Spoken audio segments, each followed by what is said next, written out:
didn't want to leave. Kissing like you never left, got my heart back in a race. Hey, what a good song. You just heard a small snippet of Didn't Miss a Beat, one of the many delightful tunes like All Over the Road, A Little More Country Than That, and Roll With It from country star Easton Corbin. Easton is coming to our little corner of Texas in a few weeks, and he's joining us this morning to talk to us about what to expect. Good morning, Corbin. Well, good morning, guys. How you doing? We're doing really well. I love your voice. You know, I've said that to Thank you you. off camera. Yeah. Easton, how did you get into music? Did you get the bug at a young age? You know, I can't recall exactly what age I was because I just think it's always been a thing, ever since I can remember. So there really never was a, age that I just said, hey, this is what I want to do. It's what I've always wanted to do. I think that that's what I hear from true artists, is that it's just kind of part of your DNA. But I do want to ask really about, is. kind of through the years, what artists have inspired or currently inspire you? I always take pride in waving the traditional country music flag. I always have. And, and I think that reflects also my, influences, which would be, Merle Haggard and George Jones and Keith Whitley and, people like that.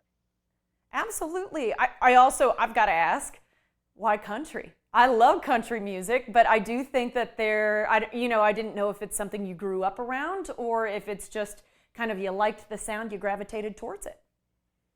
No, I pretty much grew up around it. My grandparents had a big influence on me. They raised me a lot of the time, and grew up on a small cattle farm. And my grandpa, his hero was Roy Acuff, which most young people have no idea who that is.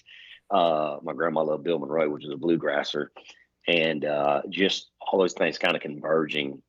And my dad loved Merle Haggard, and so I just kind of naturally gravitated towards that traditional sound, through my grandparents and my parents and things like that. Well, and I love that there is still so much country in your music, because country music continues to evolve, right? But there's still some of those older kind of sounds that we're used to, sounds that, in my opinion, sound good to the heart, that you use in a lot of your music. How do you feel about that? That's one thing as an artist.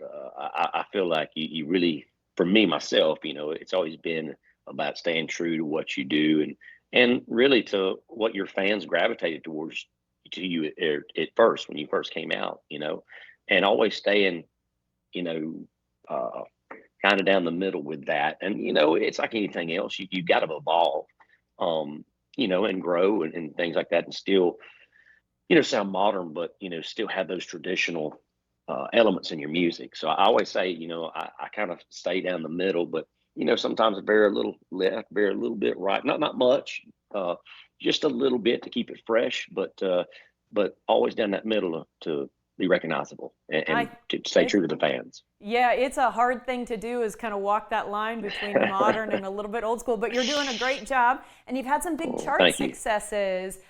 For the record, my personal favorite song of yours is Lovin' You Is Fun, and I think that's from one of your first albums.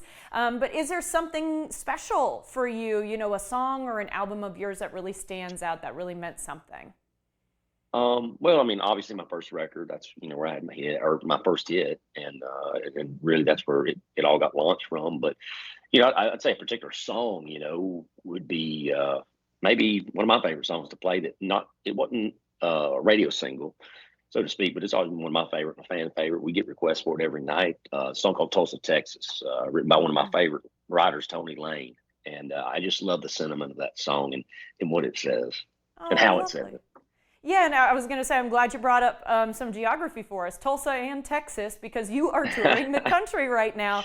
And boy, if you look at your tour schedule, it looks blistering. How's that going? Oh, yeah. It's going great. It's like anything else. Sometimes you get a little tired, but we get a couple of days off, and that's all right. I'm ready to go again. So a few days at home, it's about time to get back on the road. It just gets in your blood, and I love it. So it's good.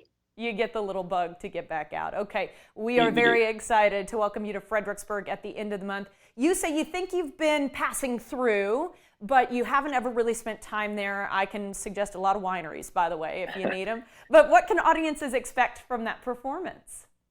We're going to get up there, and it's all about having a good time. Obviously, we're going to play the hits. We're going to play some new stuff that we recorded here on this last project. Might play a cover or two, and it's just all about getting up there and having a good time. If they have a good time, I have a good time. If I have a good time, they have a good time, and we always do.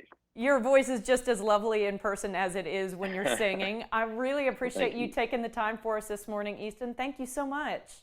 Hey, thank you guys so much. Appreciate y'all. Guys, Easton is all over the road, to use a phrase, with his touring schedule. He'll be back in Texas, San Antonio on September 12th. He's also going to be in Cedar Park on the 13th. Learn more at eastoncorbin.com.